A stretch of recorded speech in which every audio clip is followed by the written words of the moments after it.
24th, 2016, meeting of the Joint Local Development Finance Authority Troy Subcommittee is now called to order. Mr. Miller, Mr. Lapen, will one of you please call the roll? Sure, happy to. Chair Robin Beltramini. Here. Paul Huff. Here. Irene Spanos is not here today. She is ill. Councilperson Hoderick. Here. John Sharp. Here. David Shields. Nick Vitale. And alternate Dane Slater. Thank you. Quorum present. The minutes of the April 25th meeting were sent to you in your packet. Does anyone have any comments or corrections about those? And then we'll entertain a motion to accept or correct them. So moved. To accept? Accept. Thanks, Paul. Is there a second? Support. Thank you, Ellen. All those in favor of approving the minutes from April 25th signify by saying aye. Aye.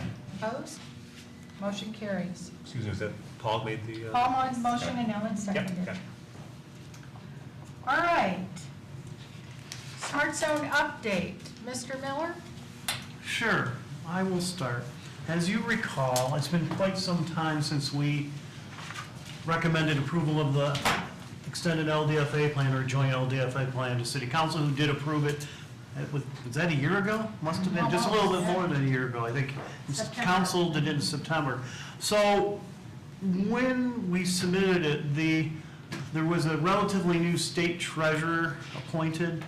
And so the MEDC staff and the state treasurer sat down and developed guidelines on when to approve the capture of the state education tax. And at our last meeting, I kind of give an update, and they administratively then said that it could be limited to 25%, and then it reduced over time on how much you could capture. So finally, the MEDC recommended approval to the treasurer to give us a ratification to be able to capture those taxes. And the paperwork is included in here, and this is the actual ratification agreement signed by the state treasurer, which authorizes us to capture the state education tax. So now, it's not over. So now, the MEDC staff and attorneys are working on an agreement for the extension of the LDFA, which will then come to us and then to City Council for approval. I don't know how long that will take. Past practice, I wouldn't doubt 6 months. So we might not have to call a special meeting. I have no idea. When I talk to them, they just say they turned it over to the MEDC staff attorneys, and they don't really give us timelines of any sort. And I had heard rumors that this was going to occur for a month or two, and then finally Steve Arwood and the treasurer would get together. So that's where we're at. We're in a good place, but like I said, to actually institute this and the extension, we have to have an agreement with MEDC. But it's simply the agreement and then the ratification by council that we're waiting on. Correct. Okay. But we don't even have a draft. For us, it's not a big deal because we're 4 years out from the end of the LDFA, but Southfield has additional areas that they're adding on, so they're not capturing, they want to get those areas in the plan to start capturing from those areas. John? Okay, I have a question. Does this only affects the state education fund? This enables us to capture the state education tax in addition to the other taxing jurisdictions. Right. Now, are the other taxing jurisdictions affected by going from 50 to 25? No. Or it's just the No. state education fund? State education. Okay. Yep. And that's why the treasurer was protecting the state's interests in this. You know, the complaint is that you capture this and you're just taking away from education. That's the argument.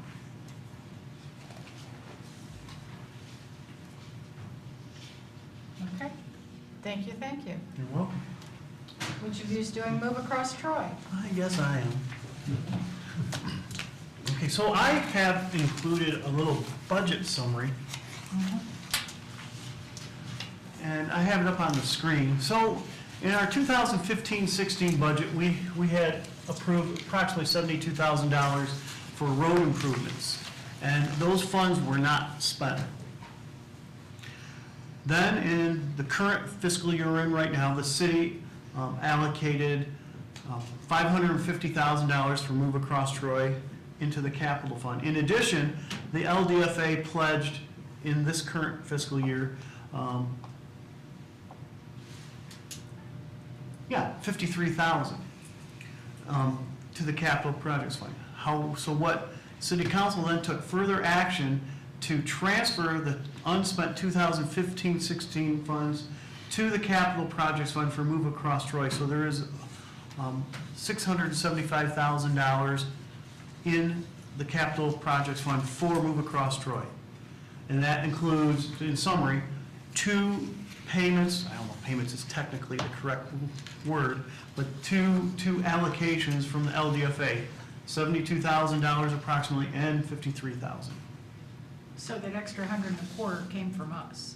Yes. To be spent to assist. And we have authorized to start working on construction documents, and I've included, the plans. This is for the mid-block crossing. I don't know if there are any questions related to that. I know we've looked at these drawings previously.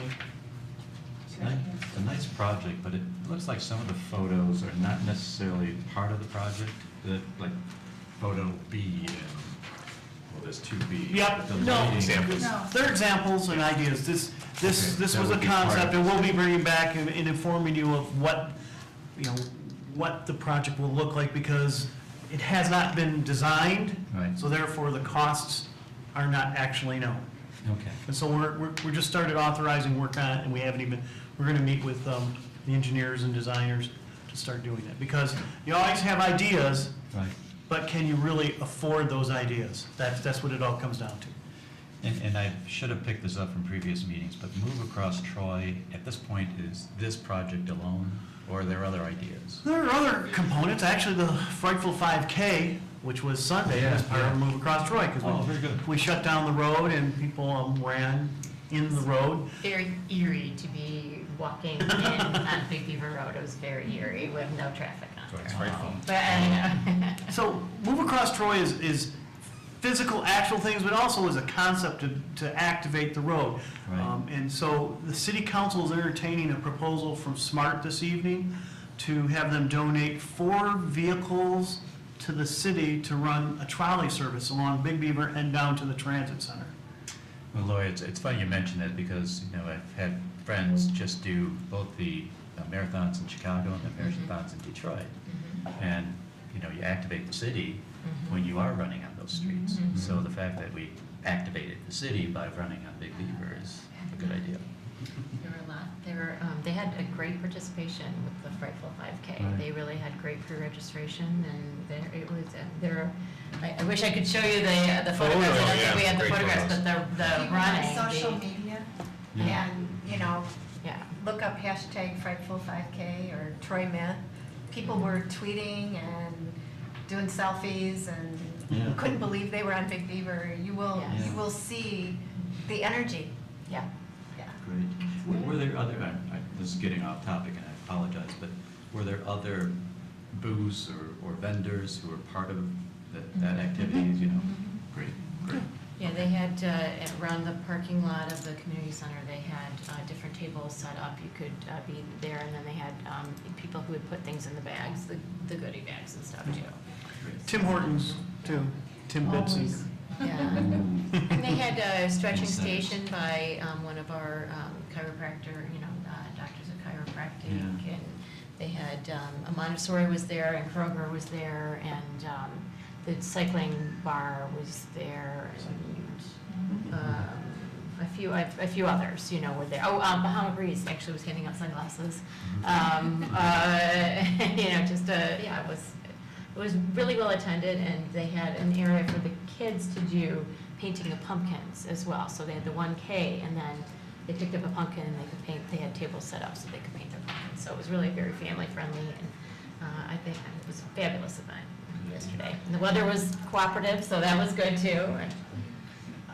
Another thing that we're doing, which you may not notice, but we actually have some seasonal employees who sweep up and clean up all along Big Beaver. And if you ever do get a chance to walk along, it is in much better shape than previous years. It is. Including under the overpass? Oh, yes. Yes. Looks much Actually, nicer. We walked over Yeah. to an event Yeah. over at the Holiday Inn At Hilton Express, Garden. Hilton Garden, and I was actually surprised how clean it is and edged. Awesome. Is there any other Move Across Troy events? Well, yeah, not events, but I was going to mention, this crosswalk, it's the first phase. There are other crosswalks that are proposed as a part of it. Great. So there are two additional ones, one in front of, kind of right near here, at the Civic Center area, Marriott area, and the one further down by Somerset as well. I was surprised by the cost of things these days, but I wouldn't have originally thought that this crosswalk would take $600,000 plus, but it could very well. Well, we'll see. Well, and that includes, also, we have to do signalization and change lights. Which is, But there's only one new one, right? The one on the north side? Correct. Yeah, and it's the short part of the median, so it is a section that people will actually walk, I believe. You know, it's not one of the long ones, it's one of the short ones, so. And the photos, I think, give you an idea of the level that we're looking at, kind of the level of finishes. You know, this is not low end. It looks sharp, it's going to be welcoming to people and help them cross.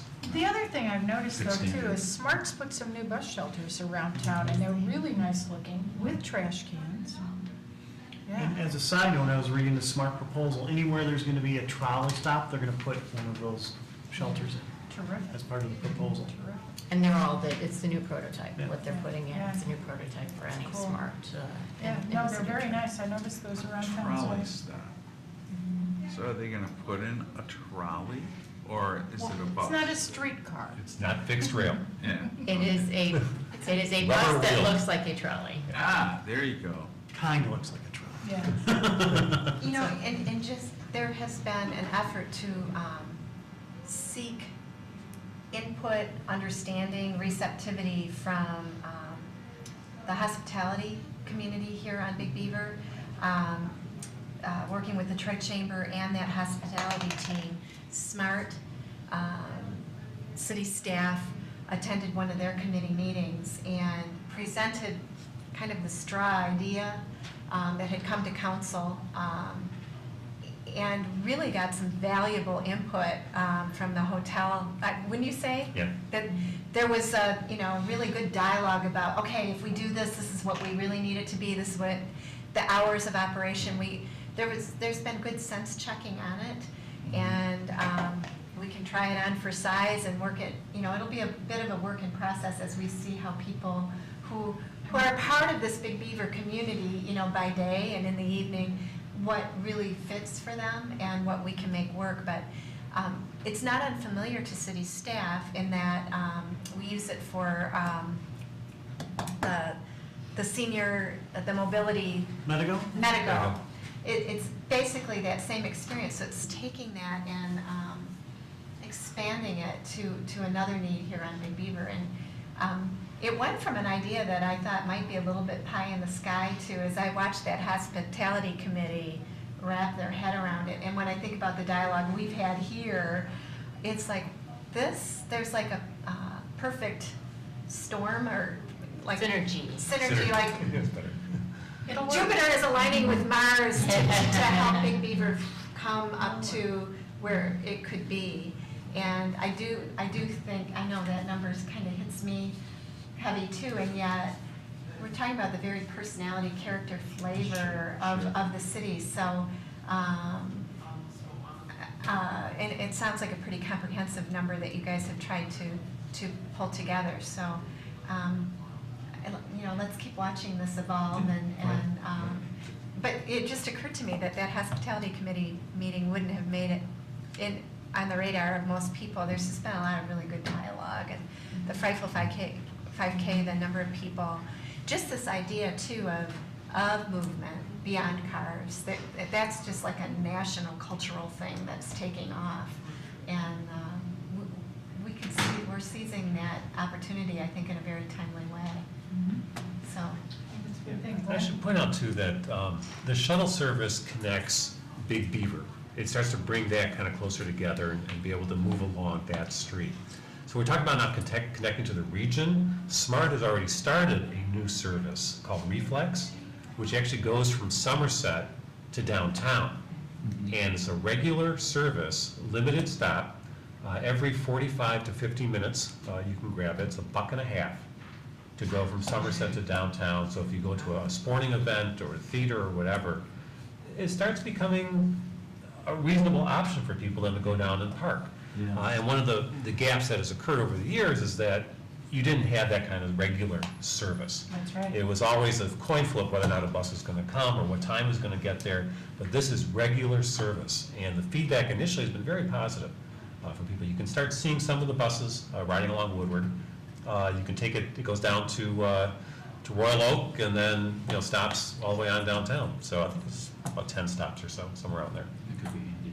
Yeah. And this is the first I'm hearing of it, so I'm They wondering. have not promoted it the way they should. There's Yes. a similar one on Gratiot, going out to Mount Clemens to connect to downtown, but it's not, it was in the paper like once or twice. Well, I mean, how late does it run, too? Late, Yeah. late, Late enough to do a ball game or Yeah. a show. yeah. And for people who hate to park downtown, that's the berries. Right.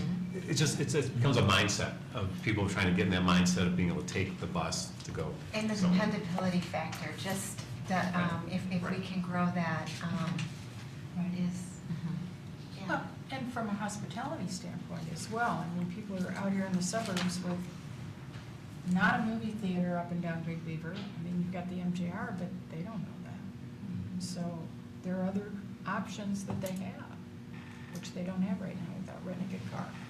So is this a representation or the representation A. of what we're planning to build? A representation. We haven't contracted the designers yet. Okay. And this would be part of a trolley stop on this? Would we coordinate with that, with Yeah. SMART? Mhm. Yes, we would coordinate with them. Yeah. Okay. Now, let me ask another question, which you may or may not have an answer to. Assuming this transit thing gets passed in November, how does that affect our LDFA area? I don't think it really would affect our area hardly at all. No, I know mainly the RTA sends fixed bus up Gratiot, Woodward, does it go down Ford Street? And then rail between Ann Arbor and Detroit.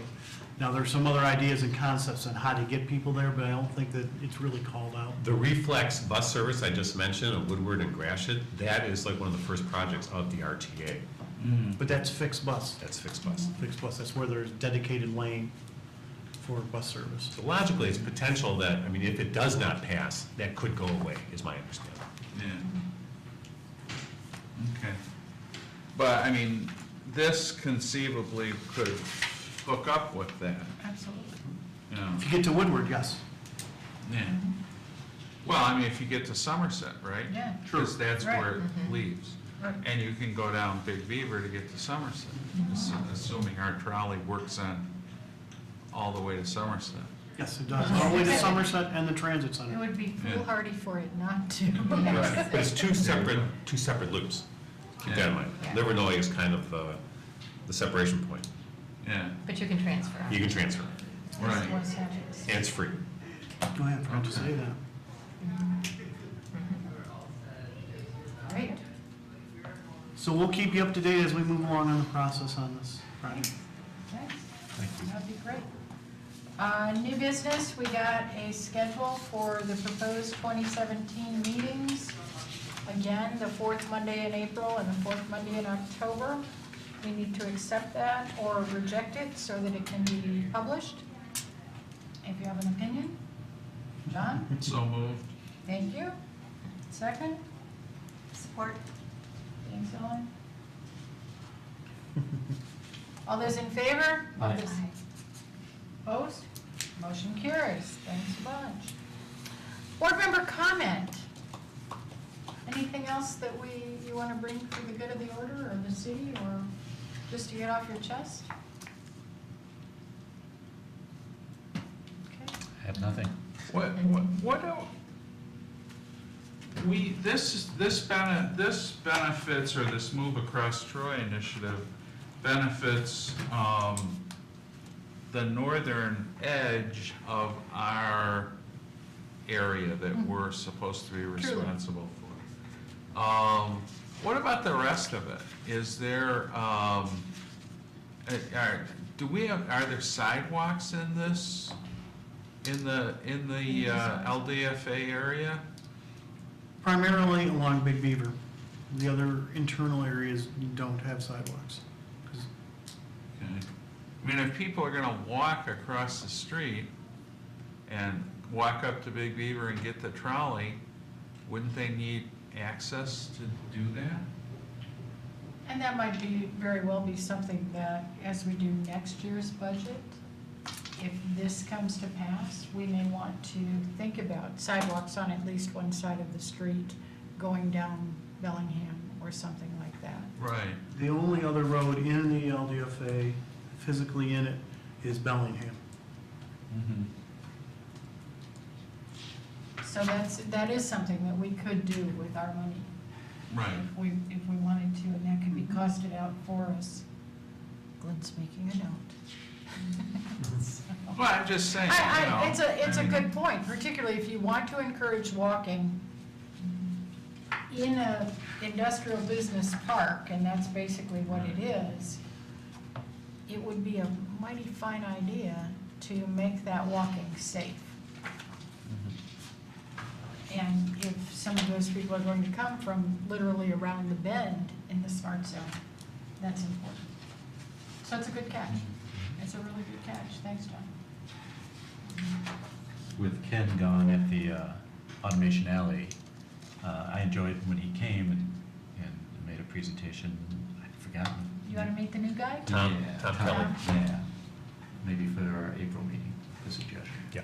Madam Chair, that might be a good idea because they, I think, are gonna have a request for some dollars to Yeah, thanks. make repairs to the parking lot. As part of our budget process, All right, we'll make sure that happens. We'll get Tom in. He'll be glad to come. He's a good guy. Yeah. Thanks. Thanks. Okay. Anything else? We have no members of the public, I mean, so.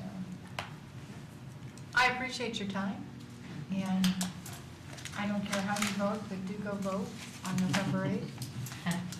or before, if you vote with an absent vote. Yep. Are you having like early voting out here, or are they just sitting there? Absentee Yeah, voting. they're getting their ballots and then just, and then dropping it into the, Into the box. Michigan has absentee, and you have to have a reason, what, 4 different reasons? Yeah, unless you have to hit a You certain still age, have to, right? 60. yeah. 60? I think it's 60. Jeez, I think that's 60 really- and above you're eligible, and 60 and below you're not, or below 68. Yeah, But it's out of the area, so if you're out of the area, it's not just Yeah. out of, I mean, it's, Yeah. They got it. Technically, it's not early Right. voting, it's absentee voting. yeah, Mhm. okay. Mhm. Notice a new buzzword I've heard the last few days about, called down ballot. So Yes. everything beyond the presidential Oh, yeah. People don't turn the Down page. is down ballot. Because- That's all right. And I just, I heard it from somebody and now I've heard it 2 other times. So, and this ballot even has the opposite Yeah. side, Yeah. Mhm. the back Yeah. side. Post ballot. Over ballot. Mhm. So, Now, do you have like the straight ticket voting or not? Yes. State It law. is. Yeah, Yes. state law. There is that opportunity, yes, they didn't, obviously, the Attorney General lost Yeah, the challenge on that, and so, Yeah. yes, there is straight voting that is an option for voters. right. So, But, people, one of the things as a lawyer, I'm particularly sensitive to, but I don't know how many other people are, is even if you have straight ticket voting, that doesn't affect the judicial races, so That's true. you still have to vote the judicial Well, it wouldn't affect city because city's technically Yeah, it nonpartisan. doesn't Right. affect anything on the bottom of the ballot that's nonpartisan, Yeah. so. Yeah. I'm always amazed at how many people do not vote for the Do judicial. not vote the judicial, Do yeah. not vote the judicial. Well, you can part of tell the, because ballot. all you have to do is look at the results and, The numbers. you know, the partisan races have a certain number of ballots and there's always like a third less Mhm. or more on the judicial Right. ballots. Yeah. Yeah, because people just forget about them. Or they don't know the Do, candidates. do we Yeah. have a proposal this year? I'm not aware Not on of the Troy one. ballot. Detroit has one, but Wayne County Because does. the RTA. Yeah. Yeah. The RTA The is RTA, the. Technically, We don't have a proposal, local, yeah. we don't have a local, we just have the regional. yeah, Mhm. okay. There's a local choice school board Election. election as well. I'm sure you've been getting some of the materials from people on that, right? My wife has, she gets the mail. So- Probably throws them all away before I see them. Yeah. You can go to 411.org, vote 411.org. That's the League of Women Voters nonpartisan site, so Mhm. there's that. But before we get into trouble, we need to adjourn this meeting. I know. So moved. We're done.